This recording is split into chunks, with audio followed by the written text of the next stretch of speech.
Good evening, Mayor and Council. Good evening. And residents of our great city of Fairburn. Yes, Mayor, you caught me a little off guard there, but thank you for the opportunity. I wanted to take just a few moments at the beginning of the meeting to talk about the winter weather event that all of us experienced the week after Christmas, to try to provide some information. And so I'd like to kind of frame what we knew at the time and what we know as of today. The winter weather that precipitated all of our issues that week. Actually, we began receiving forecasts from the Atlanta-Fulton County Emergency Management Agency earlier that week that there was going to be some extreme cold temperatures. In fact, the forecast said bitter cold temperatures in the teens with wind chills at or below freezing and maximum winds up to 50 miles an hour. Now, that's typically, according to the National Weather Service, about 20 to 35 degrees below normal for this time of year. And it was the coldest air we'd seen in our area in probably at least 5 years and continually, or in other words, multiple days back to back in at least 8 years. And so because of that, the governor actually declared a state of emergency on December 21st.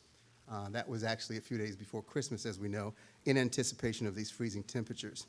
So the weather forecast and its impact to what is essentially aging infrastructure throughout our region for water service led to a regional challenge. And what I mean by that is water systems across multiple cities, multiple counties, and multiple states all experienced similar issues that we experienced here in the city of Fairburn. Atlanta, DeKalb, Clayton County, Bibb County, all the way over to Alabama. There were huge challenges with water service in all of those areas, and so it really was a regional impact. Now, for here in Fairburn, we're worried about Fairburn, as we rightly should be, but the proper context is this winter weather event swept through the entire southeastern United States and impacted multiple cities and jurisdictions as it relates to these water system issues. A little bit about how our water system works. Fairburn purchases water wholesale from the City of Atlanta Watershed Management. Like most of the cities in Fulton County that are below I-20, there are a few exceptions, East Point, College Park, and a few others, but most of the cities in Fulton County purchase their water from the City of Atlanta Watershed Management. Part of the reason for that is that water plants and water treatment processes that provide clean, stable drinking water for residents and businesses is a costly undertaking. It's not cheap to do that. And the infrastructure that provides most of that water, in many instances, was put in place 30, 40, 50, 60 years ago. And we've seen some recent examples in recent years of water system challenges. Most of us have probably heard about what happened in Flint, Michigan in 2016, where they had lead-contaminated water. Last year in Jackson, Mississippi, 150,000 residents went for weeks without water. And so these systems are difficult to manage and very costly. In Fairburn, we have 24 water meters that are arrayed around the city. And these are the water meters that connect to the City of Atlanta's water system that provides our wholesale water. And so that's kind of how the system is generally set up. We're going to talk a little bit more about this at the work session at our council meeting on January 23rd. I want to invite all of our residents, either virtually online or in person, to come and learn a little bit more about our water system as well as our water authority. So we'll look forward to that on the 23rd. So what were the impacts to our water service? Well, after the third consecutive day of sub-freezing temperatures, we began receiving initial reports of water service impacts, low pressure, and at that time, some outages on the evening of Christmas Day is when we actually started receiving reports. And Fairburn staff and utility crews began checking the Fairburn water system on Christmas Day for any signs of operational issues or significant water leaks, and reached out to City of Atlanta because they are our source for water. We use on average about 1.5 to 1.8 million gallons of water a day in the city of Fairburn. That's on average. It fluctuates. If the water isn't getting to your home and the water isn't getting to businesses, 1.5 million gallons doesn't just go away.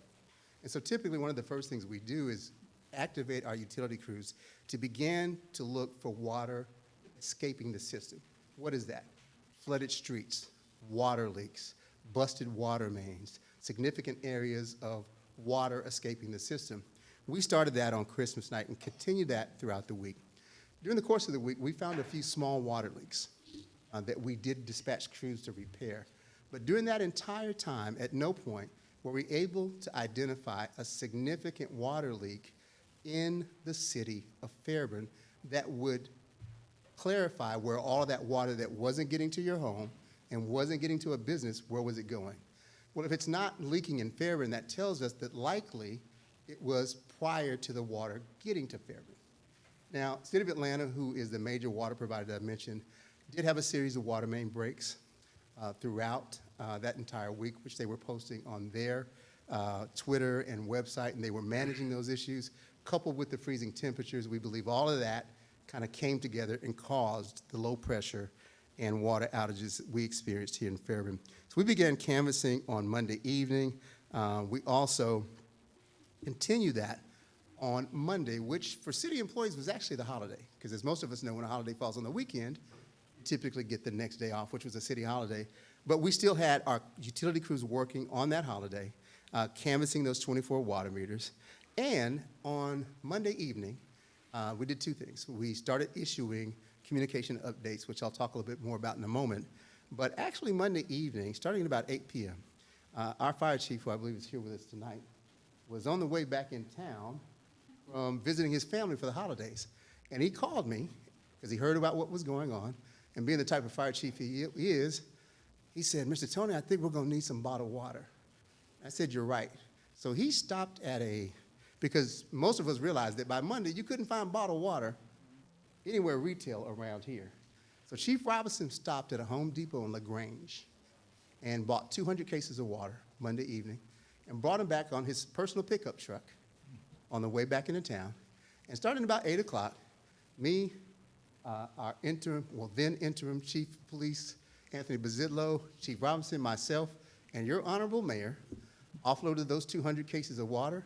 Our assistant city administrator came in at about 8:30 that night, and we passed out water Monday evening. The reason I mention that is I am fairly certain that we were the first city in this area to start making that effort. Now, over the course of the next 4 days, we distributed close to 2,000 cases of water to anyone who needed it. We had staff available, and let me thank our council members. Several of them came up to support that effort. We had some strong young men available to carry the water to your car if you needed it. That didn't solve our issue, but we care about residents in Fairburn, and we wanted to do something to try to support them during that time. And so that's one of the efforts we undertook. We also made sure each day that we got water over to the Manor, our senior development, just a short distance here from City Hall, as well as the Fairburn Health and Senior Care Facility on West Campbellton, where they have nearly 100 people in care. So we took water there to make sure that we got it out to as many people as possible. So through Tuesday through Friday, we continued monitoring all of those water meters. Now that entire time, we're in direct communication with City of Atlanta Watershed Management. We're talking to them daily. What are the issues? How can we get this under control? We were doing everything we can to try to get answers. As you might imagine, they were pretty busy over there, trying to manage all their issues in City of Atlanta, as well as getting requests from all of South Fulton. And by Wednesday, our mayor intervened. And he did two things. One, he did a radio interview that afternoon, and it led to a series of things. And by probably about 9:15 that evening, he and I were walking out of the annex, and he called the mayor of Atlanta and went to voicemail. And then about 5 minutes later, he got a text from Mayor Dickens and said, "Hey, are you available now?" So he jumped on a call with the mayor of Atlanta, and about an hour later, the mayor of Atlanta, the mayor of Fairburn, their chief of staff, their chief operating officer, their commissioner for watershed, myself, and our utilities director, John Martin, were on a Zoom at 10:30 that night, Wednesday night, trying to figure out how do we fix this. And so they brought all of their executive leadership. We brought all of ours. And in fact, as we were talking on that Zoom, Commissioner Browning from Atlanta Watershed Management was actually driving around in Durham Lakes that night on her phone. And so we were doing everything we can, and I want to thank the mayor for convening that meeting because his efforts really got the attention of all of the executive staff in the City of Atlanta. So by Thursday, as temperatures began to warm up, we began to see some restoration of water service. It wasn't complete on Thursday. It continued through Friday. We monitored all over the weekend. We're still monitoring right now because though we have restoration of water service to all of the city, we still have some low pressure issues. And again, some of that's connected to the old infrastructure. I won't get into too much detail. We'll talk about a little bit more of that on the 23rd. but we're still working with some of our industrial businesses. We were out doing some canvassing yesterday, checking their PSIs, making sure their water pressure is at a functional level. And so all of that convened to create the issues we had to manage through during that week. As it relates to communication, we began posting updates to all of our city platforms on Monday evening. That would be the website, the Facebook page, the Instagram page. We have a Fairburn app. Those of you who are smartphone users, if you haven't already, I please encourage you to download the Fairburn app. We push out information. Now, I realize that none of those platforms gets to everyone. And we have residents who aren't connected to any of those. So we try as best we can to use every tool we have at our disposal to get the message out. We began posting updates on Monday evening. Between Monday and Friday, over the course of that week, we posted 15 separate updates on all of those platforms I just mentioned in an effort to keep our residents informed. And so that was an average of about 2 to 3 updates a day. In addition to that, we did 2 local television stories, one on WSB, one on Atlanta First News, CBS. And the mayor, as I mentioned, did 3 at-length radio interviews on WALK, on the Derek Bozeman Show, one of which we posted on our website. All of that was an effort to keep people informed. And with all of that, again, I know that we didn't reach everybody, but I want to make it clear that we thought about it and we made every effort we could to get information out. And you know, when you're in a situation like that and you do the job that we do every day, you look at some of the areas around you to see what their impacts were as well. And there were impacts to all of our surrounding cities, but I think we did as good a job as anyone about pushing information out as quickly as we could, trying to keep our residents informed. Now, all that information doesn't get your water running. When you can't flush your toilet, when you can't take a bath, we understand the impact that has on day-to-day life. And so we did everything we could to get that information out to everybody. And lastly, I just want to talk about our Fairburn city staff. As I mentioned, staff began responding on Christmas Day, continued through the city holiday on Monday, and each day throughout the rest of the week. Now, city facilities were closed for most of that week. And so we still had staff that were coming in, working 12 to 15-hour days, and we're really dedicated and committed. I'm honored to work with folks who will stop on their way back from their Christmas holiday and pick up 200 cases of water, or who will stay till 9, 10 o'clock at night to make sure we're getting water out. And so I think our staff did an outstanding job of being dedicated and committed. And the last thing I'll say about that is all of us signed up to do this job, and we're proud to do it for the citizens of Fairburn. But all of those folks working 12 to 15-hour days have families and children and aging parents. And many of them didn't have water at their homes. And yet they came in without complaint, worked hard. We didn't make it a perfect week. We couldn't. But I just want citizens and you as our elected leaders to know we did everything we could within our ability to respond quickly and consistently, and we'll continue to work with City of Atlanta to anticipate. We're at the beginning of winter. I don't know what this winter is going to be like. Is that the last winter freeze we'll have? Possibly not. And so we've talked about how can we proactively do that. Maybe some of that is managing water pressures. And again, we'll talk a little bit more about that on the 23rd. But I just wanted to take this time to share that information with you. And right with that, I'll pause to see if I can answer any questions you may have. I have a question. Yes, ma'am. Yes, so have we made a determination as to the location of the water or lack of the water? Do we know what was the cause of the water not flowing? Do we have ideas about, the low pressure, and where are those specifically today in the city of Fairburn? So there is not a definitive answer as to what single issue may have caused the water outage and the low pressure over the span of those 4 days. As I mentioned, there really is a regional impact to this. Clayton County went through very similar issues. They have a completely separate system that doesn't connect to ours, and they were dealing with low pressure and water outages. So that says to some degree it was a function of the weather event, but also it's several factors that probably were in combination. The aging infrastructure I mentioned, some of the existing issues. From our conversations with Atlanta, their main transmission lines, there is at least one that we know has some valve issues that pre-existed or was in place or challenges before the weather event. But when you put all those factors together, as best we understand at this point, it was a combination of all those things coming in, kind of a perfect storm, if you will, of the cold weather, the aging infrastructure, some pre-existing problems, and usage. You know, a lot of people are dripping their faucets, things of that nature. All of that can combine to create low pressure issues. I will tell you that in our conversations, as I mentioned, there's not been a single pinpoint answer to this issue caused it, because certainly we would jump on that immediately if we could drill down on that. But we're continuing our conversation. And one of the positive outcomes from this is that dialogue with City of Atlanta executive leadership, and specifically watershed management, is vastly improved. We now have a standing meeting with them on a regular basis where we meet to talk about issues that wasn't happening before this. And so that is a step in the right direction so that we can talk about what we can do differently if we face a similar set of circumstances. And so we're looking forward to that. As it relates to the low pressure issues, we had a couple of our businesses that were still, had water. Everyone's got water restored, but in an industrial business, the pressure is key. Because when you're running a certain operation or a manufacturing operation, you have to have a certain pressure. And so some of them had some fluctuating pressures, and we've been monitoring that. Everyone's got full service as of this week, as we are aware, but we're continuing to check and have those conversations because we want to make sure that over the long term, we're where we need to be. And I appreciate that, and thank you so much. What this speaks to, though, is really what was a disaster that happened, and lack of water. I liken that to, you know, a tornado or something.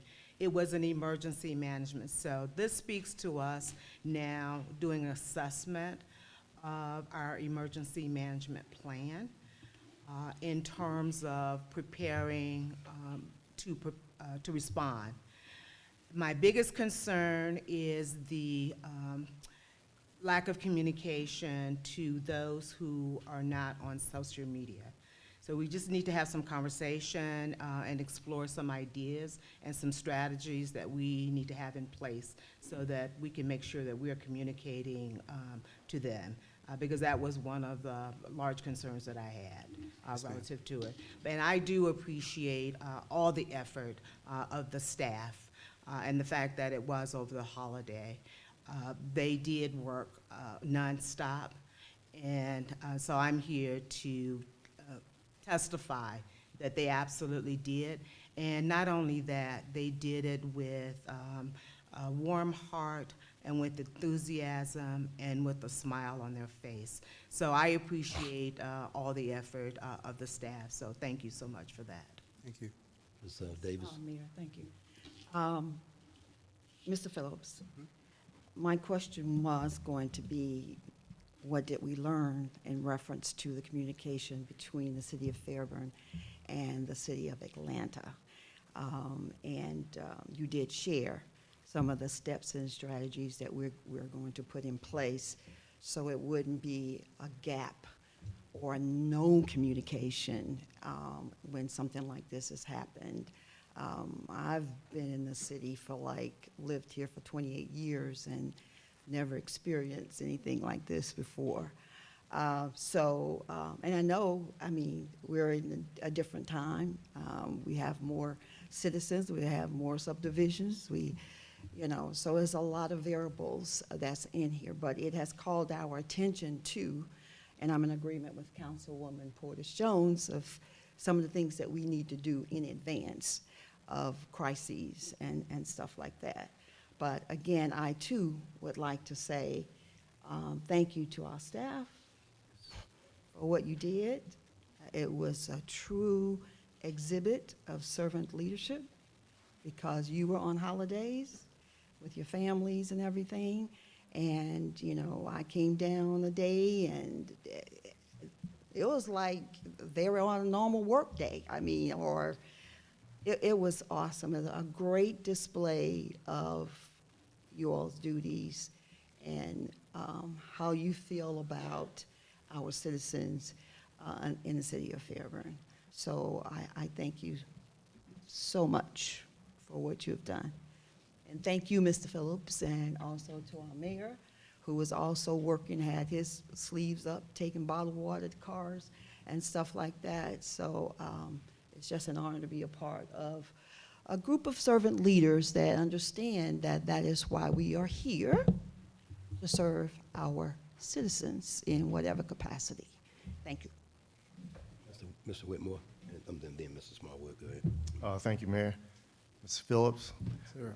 of course, you and I spoke throughout the crises, so I won't repeat anything that was said from my colleagues, but I will offer another avenue of communication. And that additional avenue of communication would be robocalls. If you would please look into that. I think most people, we have their phone numbers available, and robocalls would reach out to everyone. I know we use all our social media, but as you already indicated, there may be a lot of people that may not be on the social media. And the other thing, I don't know, and I would ask you to look into this. I'm sure we have some seniors out there, but if we can find a way to collect data on the seniors, so we have a way of checking on them, doing well checks on them, that probably would help as well. So just throwing a couple of solutions or recommendations out there to evaluate and determine whether or not we can initiate something like that. Thank you. Mr. Smallwood. All right. I just want to piggyback and just echo everything my colleague said, that communication, I hear we're going to have greater communication with Atlanta going forward, because that is huge. But everyone knows my situation in this. I don't know everybody else's situation, but I was one of the ones that didn't have water for like 4 days. Christmas, I had just made my gumbo, and the water went out. And I will say publicly that all of my communication was not good to my colleagues, because I was in a precarious situation being a citizen as well as a council member in this. So 4 days, thankfully I have a daughter, I could go shower in Douglasville and all that good stuff. But Thursday from midday, what was that, Sunday, Christmas Day till Thursday, I did not have water. So I was in the fight, and it was not pleasant at all. Like I said, I publicly apologize to anybody in here who are my colleagues who I've offended, because like I said, I was in it, and it was very, very hard. But what I do know is that behind the scenes, everything was being done according to how things have to be done. And it does, though, like our colleague, my colleague over here, Ms. Portis-Jones said, it just highlights some of our deficiencies. But what I will say, through all of this, I think it was King, I may be paraphrasing, that said that in times of adversity, you see where people are. And we are a city that is on top of things. And no, it was not perfect at all. And as far as, I do like the comments about communication. We have to go even beyond the normal modes that we have, because I took to next door. Those posts are still trending. It's like hundreds of likes and comments with those, because people just wanted to be heard. Right, and just to know that we hear them. And like I said, I do feel like we did a good job in that, but I know even there's going to be a better job of it going forward, because like you said, we're at the beginning of winter. You know, we have tornado events down here, but it has exposed our infrastructure, and I even know that we're going to be talking about that as well, too. So I just want to thank you all, just the entire Fairburn, and I'm so glad to be out of that because it was tough. So thank you, Mr. Phillips. Thank you, Councilman. I really appreciate that on behalf of our staff. The last thing I would add is, I know in situations like that, it is hugely stressful on everyone, and certainly on families and being impacted by that. And oftentimes in the midst of that, it's difficult to get accurate information. I would just encourage citizens, when you have the opportunity, if you have a question, we have an open door policy here. I will talk to anybody at any time. I encourage citizens to call us if you have questions, if you need answers, so that we can try as best we can to give you factual information as we know it. Oftentimes in the midst of that, particularly with all these various platforms we have today, it may be that some of the information you're reading online may not be fully accurate. Yes. And I understand that that's just how online communication works. I just want our citizens in Fairburn to know we have an open government. We are always available.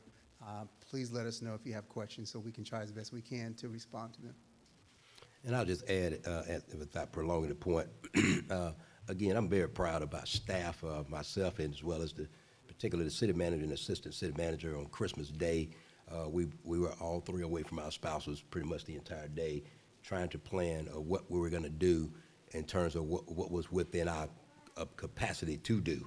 And so again, as conversations that actually commenced between myself and Mayor Dickens and their staff, as well as the city administrator, at 10 o'clock at night. But that came as a result of, again, in all fairness to the city of Atlanta and Mayor Dickens, I wasn't the only mayor calling them in the county, as well as other residents that was being bombarded from the city of Atlanta. Having been an Atlanta native, I actually saw a document, so I was very familiar with the numerous calls that the city of Atlanta alone was getting. And then in this case, we did what I thought I had to do to get an audience with the city of Atlanta. One of the things that, again, the city manager, city administrative made it clear that it came out of us dealing with the city of Atlanta that night at that Zoom meeting was that now we have an open line of communication. Again, I won't sit here and say that it was virtually impossible to field 18,000 calls between Christmas Day and Wednesday. I don't know the way to put it. And again, Mr. Whitmore, your suggestion is actually a great suggestion because, again, one of the things we talked about with the city of Atlanta is that our communication in this case, just so that it doesn't get lost as I close, so it doesn't get lost, the governor declared a state of emergency Wednesday night. That was for the whole state. That wasn't for Fairburn. That was for the whole state.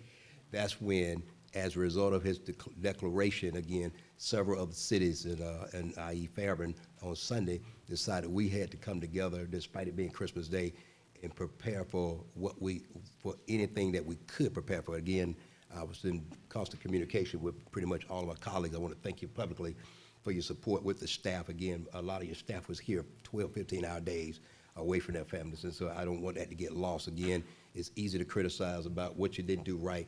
Again, this is a crisis that just wasn't Fairburn. But again, I want to thank our staff and a lot of our street department and our utility department that was actually riding around in the middle of the night, going from post to post. You didn't see them, but that's because it was dark.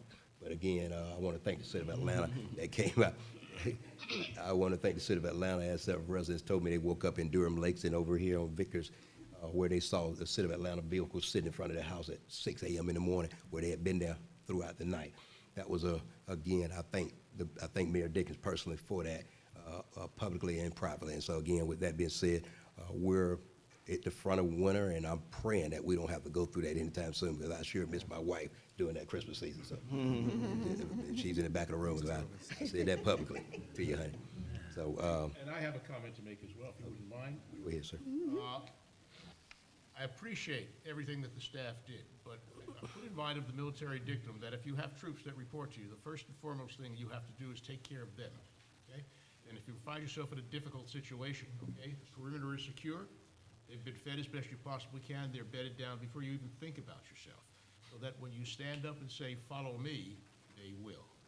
So when our guys stood up and said, "Follow me," they did. Yes. So thank you all. Thank you, Councilman. All right, thank you, sir. Thank you, Mayor. Members of council.